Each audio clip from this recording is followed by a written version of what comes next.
Fala pessoal, salve, muito boa noite. Hoje, dia 7 de agosto de 2023. Você já ouviu falar em algo chamado Sistema Especial de Liquidação e Custódia?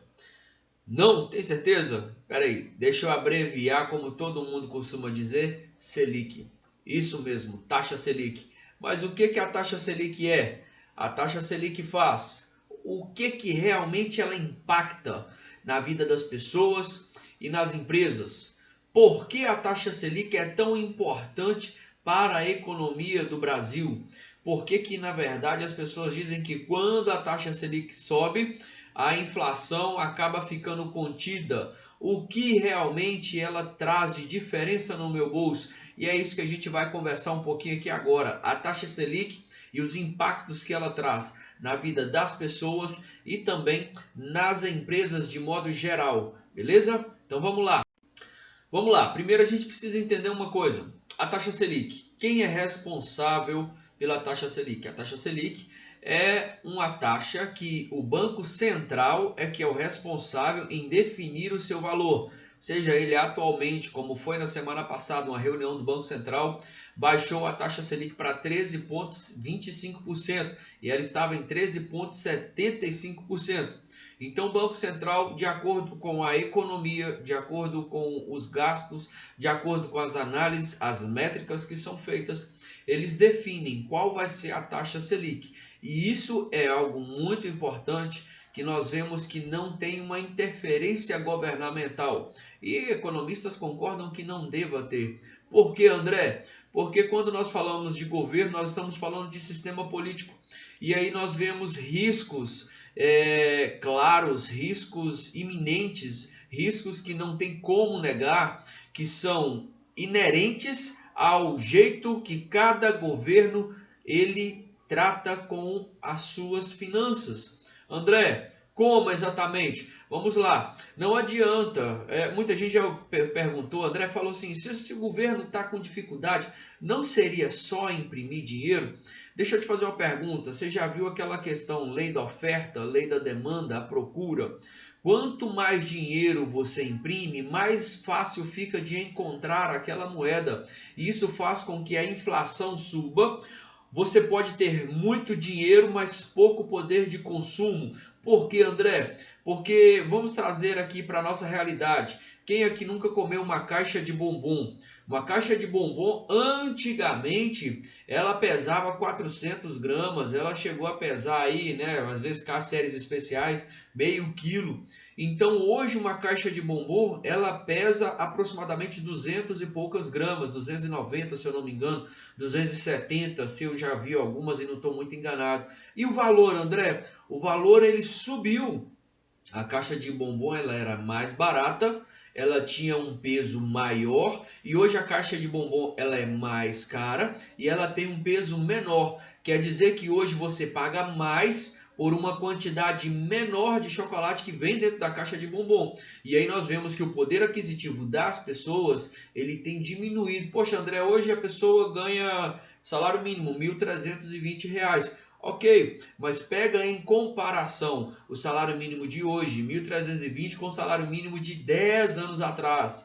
Pegue o que as pessoas compravam naquela época com o salário mínimo e o que elas compram hoje com o salário mínimo. Então nós precisamos entender essa relação de ganho mais, porém os preços, o custo de vida, tudo que eu compro com o meu dinheiro está mais alto, ela na verdade é ilusória. Por que ilusório, André? Eu tenho que compreender que não adianta eu ganhar mais se eu também tenho um custo de vida muito alto, se as coisas básicas subiram demais o preço. É o que nós falamos aqui com relação ao sonho americano. As pessoas querem viver nos Estados Unidos, querem realmente ter acesso a tudo que os Estados Unidos oferece, porém elas têm um problema. Elas se esquecem que o custo de vida nos Estados Unidos ele não é em real.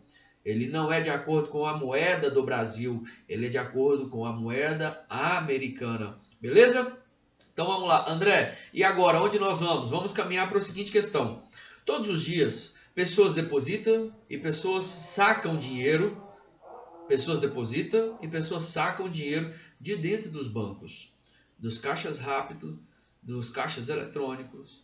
em lotéricas, em correspondentes bancários, dentro dos próprios bancos. Todos os dias as pessoas depositam e as pessoas sacam dinheiro. E o que um banco não pode fazer ao final do dia? Ficar no vermelho. Um banco não pode ficar no vermelho. Não sei se você sabe disso, mas é padrão e existem regras, até mesmo regidas pelo Banco Central, de que um banco não pode terminar o dia no negativo, ok? Então vamos lá. André, se um banco não pode terminar o dia no negativo e houveram muitos saques, talvez um grande investidor resolveu tirar uma quantidade considerável de dinheiro daquele banco. O que o banco faz?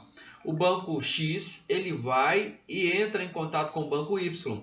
O banco Y pega um dinheiro emprestado com o banco X, por um dia que seja, só para cobrir ali aquele momento em que ele ficou realmente com um dinheiro, ele cedeu muito dinheiro para os seus investidores, para aqueles que depositaram, só que ao contrário, nesse momento sacaram.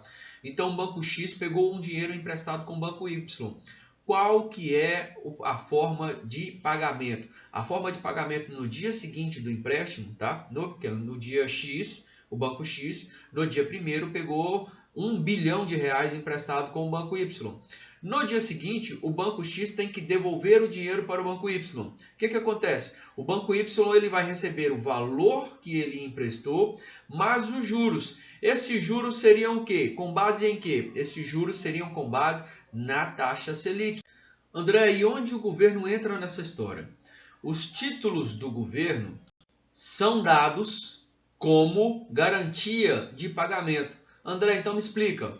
Se o banco X pegou R$ 1 bilhão de reais emprestado com o banco Y, hoje, dia 1º, exemplificando, amanhã o banco X tem que pagar para o banco Y. Mas o que o banco X dá como garantia? Os títulos do governo que o banco X possui. Então o banco possui aqueles títulos e ele dá como garantia. Por isso é com base na taxa Selic que os bancos pagam os empréstimos uns para os outros. E isso entra aquela questão que a gente já até falou outras vezes aqui. Quando um banco, aí eu quero até abrir um leque aqui rapidinho, quando um banco paga um empréstimo, rebobinando aqui, quando um banco ele te paga um investimento em CDB 100% do CDI, é como se ele estivesse pagando para você o mesmo valor que ele pagaria para o outro banco. É aquilo que nós falamos outro dia, CDI seria Certificado de Depósito Interbancário, ou seja, banco pegando dinheiro emprestado com outro banco e banco emprestando dinheiro para outro banco. Ok? Então nós, como pessoas físicas, investidores, temos muitas das vezes acesso a essas possibilidades de rentabilidade. O valor que um banco recebe de juros por um empréstimo, nós também recebemos, ok? Beleza? Até aí tranquilo? Então nisso aí nós pegamos o que? A raiz dos investimentos, né? Quando se fala em renda fixa, a raiz dos empréstimos, a base, o alicerce, seria a taxa Selic. André, então vamos lá. Por que isso influencia na vida das empresas e na vida das pessoas? Pega comigo uma situação. Quando você empresta, você sendo banco, vamos supor que você é um banco. Se o banco X, sendo você, emprestou dinheiro para o banco Y, você usou como base, como garantia, os títulos do governo, né? E os títulos do governo ali, eles estão realmente trazendo para o banco que está emprestando dinheiro uma garantia. Agora, a taxa Selic ela vai trazer para o banco que está emprestando, no caso, uma diferença muito grande com relação ao recebimento quando o assunto é pessoa física.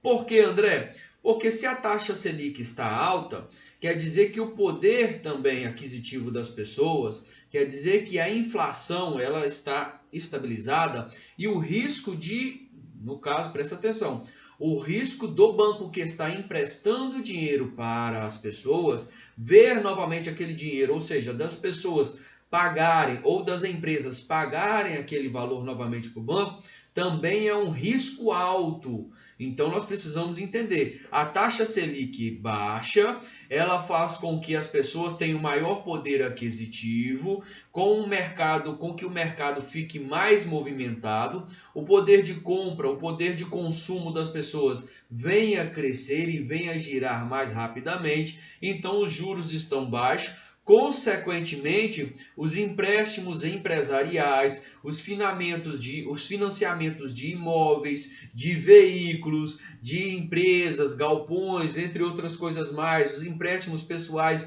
e até mesmo o cheque especial, ele fica realmente com juros mais baixos, ok? Por causa da taxa Selic. Por quê? Porque juros baixos, mercado equilibrado, mercado também com poder aquisitivo maior e as pessoas com a maior possibilidade de pagarem para o banco aquele valor que elas pegaram emprestado. Por isso que entra aquela questão que a taxa, por isso que muitas pessoas até viram também a Luísa Trajano questionando e pedindo que o Banco Central baixasse, no caso aí, a taxa Selic. Mas vale ressaltar, pessoal, que a taxa Selic ela não pode simplesmente ser baixada, no caso aí, só para garantir a movimentação financeira, tendo em vista que nós não dependemos apenas exclusivamente do nosso dinheiro, tá? Nós precisamos entender que quando nós falamos de uma economia global, quando nós falamos de macroeconomia,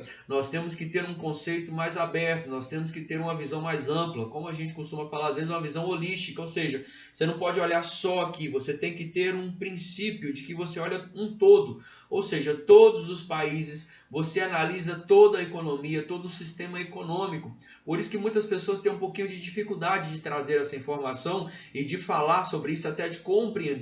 Eu estou tentando ser mais claro possível aqui, justamente para que você compreenda que a taxa Selic baixando, a possibilidade de giro de dinheiro dentro do mercado, os investimentos, eles têm algumas vantagens. André, vamos lá.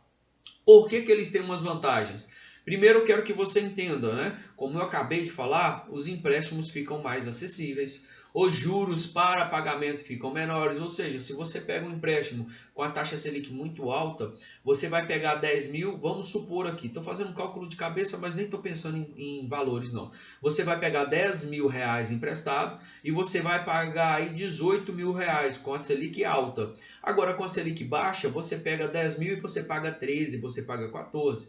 Ah, André, mas a diferença é muito, em tese, né? A diferença é muito pequena. Nós estamos falando aí de 5 mil reais, de 13 para 18. Eu quero lembrar que quando nós falamos de 10 mil reais, 5 mil reais corresponde a 50% do valor que você pegou. Outro detalhe, lógico que os empréstimos são muito maiores. Eu estou falando em números pequenos e não números expressivos para que você compreenda realmente o que a taxa Selic traz e quais as mudanças que ela causa. Até mesmo na boleta do cartão de crédito que você não pagou, você lembra aquela boletinha lá? Que o banco te ligou, alô, seu João das Couve, estou te ligando para cobrar aquela boleta, justamente. Tudo isso tem uma correlação com os juros que você vai pagar em cima da atual taxa Selic. Obviamente, tudo gira, todo o mercado, toda a inflação, tudo tem uma correlação, tudo está interligado. André, então vamos lá, qual a garantia ou quais seriam as melhorias, melhor dizendo, que uma empresa ela tem quando a taxa Selic cai? Financiamento de carro. Quantas empresas não compram frotas de carro para poder colocar os seus trabalhadores ali no campo para resolver as questões? Vou te dar um exemplo, mineradoras como a Vale. A Vale ela tem carros que ela compra para poder colocar ali o pessoal que trabalha, os operários que trabalham na linha férrea para estarem, né, fazendo a manutenção. De igual modo, nós temos aí as empresas que são agregadas da Vale. De igual modo, nós temos aí empresas que seriam, por exemplo, locadoras de carro, que facilitando, no caso, ou reduzindo a taxa de juros, o financiamento desses veículos, eles ficam mais baixos, o valor final fica mais baixo, consequentemente possibilitando tanto para as empresas quanto para as pessoas físicas um maior poder aquisitivo, tendo em vista, né, aí é algo que a gente nem concorda muito, mas o brasileiro tem uma dificuldade muito grande com economia. E quando eu falo economia, não seria necessariamente em economizar dinheiro, mas em lidar com o seu dinheiro. As pessoas não entendem sobre finanças, não estão muito preocupadas em entenderem, infelizmente, né? Isso aí é uma realidade. Mas, na teoria, nós entendemos que a taxa Selic baixando, é vantagem, muita vantagem para o consumidor final, principalmente aqueles que buscam ganhar, né, no caso aí patrimônio, aumentar seus patrimônios, até mesmo também para aqueles que têm um dia a dia no qual o seu poder aquisitivo é menor, porque obviamente uma coisa que a gente conversa entre empresários que seria quem paga os juros altos seria o empresário? Na maioria das vezes não. Se assim eu posso dizer, pessoal, eu acredito que quem paga os juros altos sempre é o consumidor final, porque quando os juros ficam altos, quando algum produto nas prateleiras sobe o preço, o empresário não vai pagar a conta. Ele vai repassar para o consumidor final aquele preço mais alto, o que consequentemente vai fazer o produto ficar mais caro e consequentemente vai fazer o consumidor final, no caso, a pessoa física, comprar. Até mesmo a pessoa jurídica. Nós vemos aí os carros que subiram muito de preço nos últimos anos depois da pandemia e também o número de fabricantes de carro acabou diminuindo os seus estoques e também, consequentemente, a fabricação dos veículos, né? Você que é aposentado, pensionista ou que recebe algum tipo de benefício também, eu quero falar para você o seguinte: você que pretende pegar um empréstimo, saiba que de agora para frente, a partir do momento em que a taxa Selic começa a cair, o seu possível empréstimo fica mais perto. Por quê? Porque aqueles juros gigantescos, sabe aquela parcela gritante, aquela parcela berrante, ela vai cair. O valor final vai cair. Então as pessoas que são aposentados, pensionistas, beneficiários, dentre outros, elas também vão ter uma possibilidade maior de ter um giro financeiro, de ter um poder aquisitivo maior, tendo em vista que os juros caindo, a taxa Selic baixando, obviamente essas pessoas elas vão estar mais propensas, elas vão estar mais voltadas a pegar um empréstimo, a pegar um valor no banco, tendo em vista que o valor final, claro, ele cai, uma vez que o juros da parcela cai, uma vez que o juro do empréstimo cai, o valor final cai, o valor da parcela cai, tudo cai. Então entra essa vantagem aí, ok? André, e tem desvantagens? Obviamente tem. E aí uma desvantagem assim, que pessoas que conhecem um pouquinho de investimento em renda fixa não ficam muito felizes, né? Qual que seria? O investimento em renda fixa, os CDBs, os CDIs, nós temos aí os títulos públicos. Obviamente, a rentabilidade que esses produtos que estão disponíveis no mercado, tanto em bancos privados, como também em corretoras, né? Nós temos aí as possibilidades. Na maioria das vezes, em corretora, nós temos uma rentabilidade muito maior, tá? Para quem não sabe. Mas vai acabar ficando menos atrativo. Por quê, André? Porque se eu tinha uma rentabilidade de quase 14% ao ano, essa rentabilidade ela acaba de cair quase de 1%. Eu não tinha quase que nenhum risco, como eu costumo dizer, porque risco você tem. A pessoa que compra um apartamento em Copacabana, ela tem um risco, o prédio pode cair, o prédio pode ser invadido, um avião pode bater, tudo na vida tem risco. Tudo na vida tem risco. Viver é um risco. Você pode passar mal amanhã, você pode tropeçar, cair, bater a cabeça na quina. Não, André, isso é muito trágico. Não, não. É a realidade. Não adianta achar que você vai fazer alguma coisa que não tem risco, porque tudo na vida tem risco. Só que existe aquelas questões que alguns riscos são menos perigosos, vamos assim falar, tá? E a renda fixa ela traz essa possibilidade de investimentos que não trazem um risco muito grande. E o que seria, André? Um CDB 100% do CDI. Então é aquilo que nós falamos no começo aqui. A rentabilidade ela caiu, eram quase 14%, agora está na casa aí dos 13%, mais ou menos. Vamos arredondar para ficar mais fácil falar, ok? Existe CDB ainda que paga 200% do CDI, André? Pode ser que você encontre sim. Agora, os bancos, ao ofertarem essa possibilidade, obviamente eles vão pensar um pouco mais. André, naturalmente, o que acontece quando a taxa Selic cai, ok? E quando o poder aquisitivo das pessoas aumenta? No mercado financeiro, como que fica essa questão? Em tese, nós precisamos entender uma coisa. Os valores das ações, eles crescem. Num contexto geral, ou num conceito, né, geral, as ações tendem a ter uma maior volatilidade. As ações tendem a subir, obviamente, porque as pessoas que estão, e eu sei, e aí eu falo com vocês que existem muitos operadores, muitos traders, muitas pessoas que fazem investimentos, que tiraram seus valores financeiros da renda variável, que seriam as ações, e tiraram alguns até dos FIIs, que seriam os fundos de investimento imobiliário, e migraram para a renda fixa devido à atratividade, né? Devido quão bom estavam os seus lucros em renda fixa.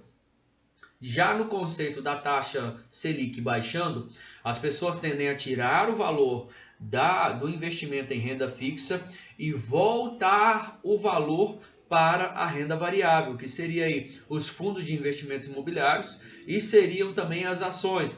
Isso acaba trazendo, consequentemente, uma volatilidade maior, um crescimento no número de operações, também, de igual modo, um valor elevado das ações, oferta e demanda. Se tem muita gente procurando por aquele bem, procurando por aquela ação, a ação ela tende a subir. Consequentemente, quem investiu com antecedência, agora, antes da ação subir muito, vai ganhar quando ela subir, entendeu? As ações subindo, as empresas possuem um capital de giro maior, podem fazer mais investimentos, uma vez que o lucro dessas ações está maior, né? As empresas podem fazer um investimento maior. André, mas vamos lá. Me fala aqui, quais segmentos costumam subir mais? Na maioria das vezes, nós temos aí comércio, em alguns casos serviços, em outros indústrias. André, serviço sobe? Teoricamente sim. Algumas empresas que são prestadoras de serviço, que tem, eu não quero aqui falar nem citar nome, né, para não dizer que seria indicação de compra ou venda. Mas alguns casos nós temos empresas que são prestadoras de serviço, que têm o seu capital aberto na bolsa de valores. Essas empresas, elas costumam ter um aumento considerável de demanda de serviço, justamente pelo fato do consumidor final ele ter uma possibilidade de aquisição, poder aquisitivo ainda maior. De igual modo, algumas indústrias também. Nós vemos aí, por exemplo, se fosse o caso, só mencionando aqui, empresas que possivelmente teriam suas ações listadas na Bolsa de Valores, que seriam fabricantes de carro, com o valor, no caso aquisitivo, do consumidor final estando favorável para ele, tendo a ele uma possibilidade de girar bem o seu dinheiro, de investir, de ter um poder aquisitivo maior, consequentemente ele poderia comprar mais veículos, trocar de carro, o que traria um giro maior no mercado e com isso faria com que empresas lucrassem mais. De igual modo também o consumidor final tivesse um maior poder aquisitivo e alcançasse seus objetivos finais e assim todo mundo sairia ganhando. Notadamente, tudo vai de acordo com a inflação.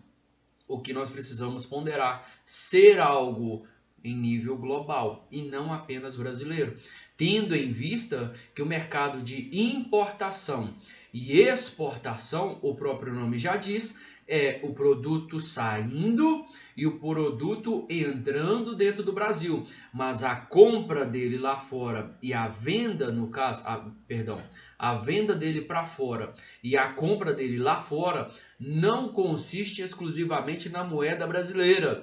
Por isso nós precisamos entender, compreender e ver sobre a questão da macroeconomia e ter uma visão em um conceito amplo de economia mundial, ok? Pessoal, eu espero que vocês tenham compreendido.